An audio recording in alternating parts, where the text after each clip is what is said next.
بات کرتے ہیں کربلا کی، ہم بات کرتے ہیں 10 محرم کی، ہم بات کرتے ہیں اس دن کی، اس کی فضیلت کی، اہمیت کی، کتنی بڑی قربانی تھی، لیکن مفتی صاحب ہم پوری زندگی میں اگر دیکھیں کیا ہم اس فلسفے کو امپلیمنٹ کرتے ہیں؟ کیا ہم اگر اپنے گریبانوں میں جھانک کر دیکھیں تو کیا ہم اس قربانی کو واقعی سمجھتے ہیں؟ علامہ صاحب۔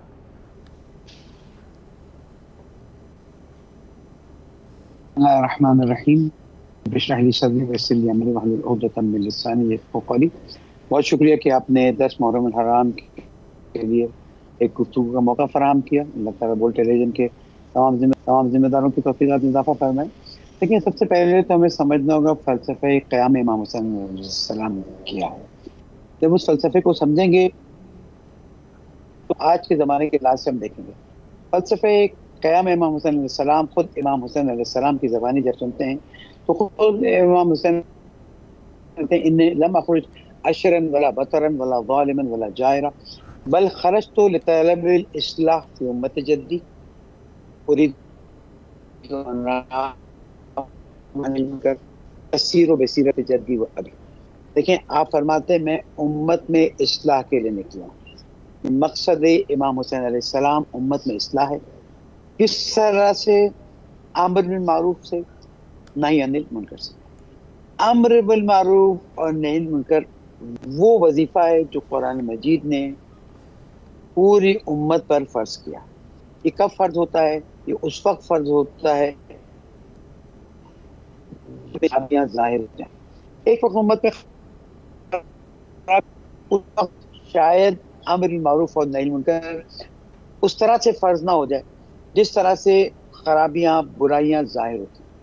امام حسین علیہ السلام نے اپنے زمانے میں دیکھا کہ جو احکام قرآن مجید ہیں، جو احکام الہی ہیں، جو سنت رسول اکرم حضرت محمد مصطفیٰ صلی اللہ علیہ وآلہ وسلم ہے، یہ اب امید تک یہ ختم ہونی اور الگ الگ راستوں پر جا رہے ہیں۔ اس وقت امام حسین علیہ السلام نے قیام فرمایا اور قیام کے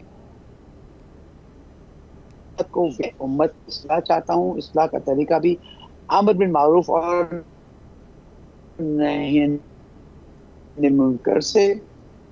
اور سیرت میں دنیا میں آ کے دیکھیں تو برائیاں فساد پھیل چکے اور امت حضرت محمد مصطفیٰ صلی اللہ علیہ وآلہ وسلم قرآن مجید کی تعلیمات سے کوسوں دور چلی گئی، سنت حضور اکرم صلی اللہ علیہ وآلہ وسلم کو بھلا چکی۔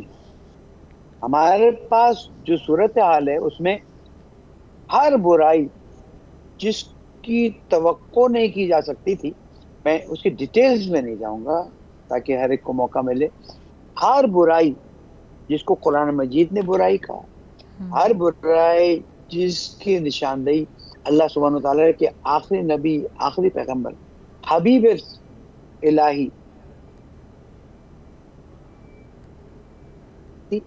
موجود ہے، امت میں جب موجود ہے تو اب کربلا کی رسم کو ادا کرتے ہوئے ہمیں بھی امر بالمعروف اور نہی عن المنکر کرنا ہوگا۔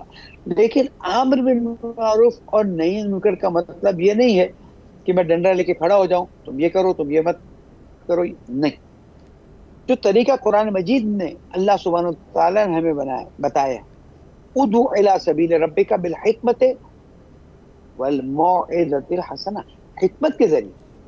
حکمت وہ پازیٹیو ایٹیٹیوڈ ہے جس سے ہر عقل مند انسان سننے اور سمجھنے کے لیے تیار ہو جائے گا۔